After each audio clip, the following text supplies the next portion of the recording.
ঠিক আছে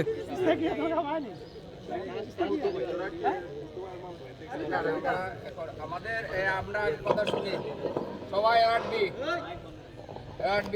এখন হচ্ছে তো আমাদের যে খেলা আমরা খেলার নিয়ম হচ্ছে তাই কিপারকে কি দিতে পারবে গোলকিপারকে পাস দিতে পারবে, পাস দিলে হাত দিয়ে ধরতে পারবে, পাস দিলে হাত দিয়ে ধরতে পারবে। ঠিক আছে, একটা নিয়ম হচ্ছে যায় আউটের বল যদি সরাসরি গোলে কোনো ম্যান টাচ ছাড়া ঢুকে যায় তাহলে গোল হবে না, ডপ পাইলে হবে না, ম্যান টাচ করতে হবে, ম্যান টাচ হইতে হবে, ম্যানের সাথে ডাকতে হবে, বারের সাথে লাগক বা ডপ পায়ে ঢুকক হবে না।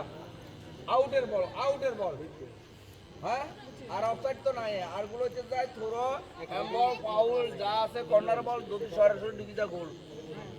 ঠিক আছে, আচ্ছা এখানে আমরা এই জন্য সবার সহযোগিতা কামনা করব। ঠিক আছে, আর ডন বল কর্নার হবে এবং থ্রোর টাইমে তো ফাঁদি করবে, গোল এরিয়ার ভিতরে না ঢুকে, মানে বিপক্ষ দল না ঢুকে বিপক্ষের ভিতরে।